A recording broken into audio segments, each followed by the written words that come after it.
गड किल्ल्यांचा देश म्हणून महाराष्ट्राची ओळख आहे। गडकिल्ले म्हणजे आपल्या इतिहासाचे साक्षीदार। मात्र याच महाराष्ट्रात एक किल्लाच गायब होण्याची परिस्थिती निर्माण झाली आहे। या संकटामध्ये आलेला किल्ला आहे हा गुहागरचा गोपाळगडचा आहे।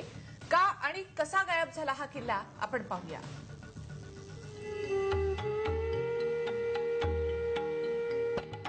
रत्नागिरी जिल्ह्यातल्या गुहागर तालुक्यातील अंजनवेल गावात असणारा हा आहे गोपाळगड किल्ला।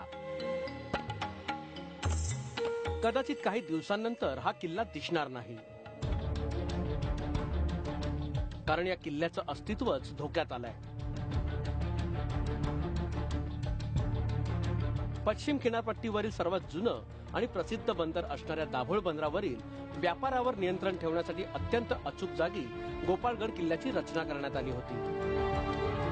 खाडीतून प्रवास करणाऱ्या सर्व जहाजांवर तोफांचा अचूक मारा करता येईल अशा मोक्याच्या ठिकाणी हा किल्ला बांधण्यात आलाय।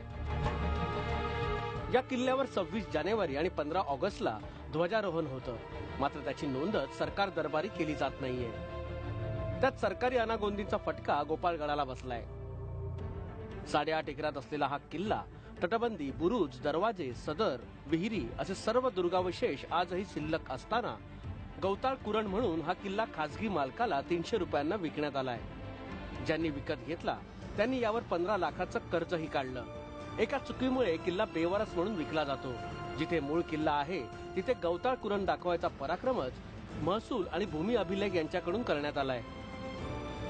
त्या राष्ट्रीय सणाच्या दिवशी झेंडावंदन केलं जातं, प्रशासनाच्या वतीने झेंडावंदन केलं जातं, परंतु त्याची नोंद कुठल्याही खात्याकडे म्हणजे तहसीलदार खात्याकडे किंवा पोलीस स्टेशनकडे याची नोंद नाही। परंतु इथं आमच्या शिवप्रेमीमध्ये अशी प्रतिक्रिया वाटते की इथले हे जे आहे झेंडावंदन होतं ते कुठल्या तरी प्रशासनाच्या कार्यालयात त्याची नोंद असणं आवश्यक आहे। असं असताना हा किल्ला शासनाच्या उदासीनतेमुळे आज रोजी खासगी मालकीच्या ताब्यात गेला तो दिसतो। असं असताना इथे जर आपण पाहिलं वस्तुस्थिती हा खंदक आहे, याची जी तटबंदी आहे तटबंदीचा तो खंदक बुजवून तिथे रस्ता तयार केला आहे आणि त्याचं जे ऐतिहासिक महत्व आहे ते कुठेतरी नष्ट करण्याचा प्रयत्न खासगी मालकाकडून करण्यात आलेला दिसून येतो। गोपाळगडाबाबतची पहिली अधिसूचना पुरातत्व विभागाने काढलेली आहे। असे असताना देखील गडावर बांधकाम केलं जात आहे। पुरातत्व विभागाने या अगोदरच या बांधकामाबाबत जिल्हाधिकाऱ्यांना पत्र दिलंय। गडावरील किल्ला बांधकाम तोडून टाकण्याची मागणी आता केली जाते। किल्ला मालकाने आता किल्ल्याची तटबंदी तोडून रस्ता तयार केलाय आणि आता खासगी कॅन्टीन उभारण्यासाठी बांधकामही केलंय।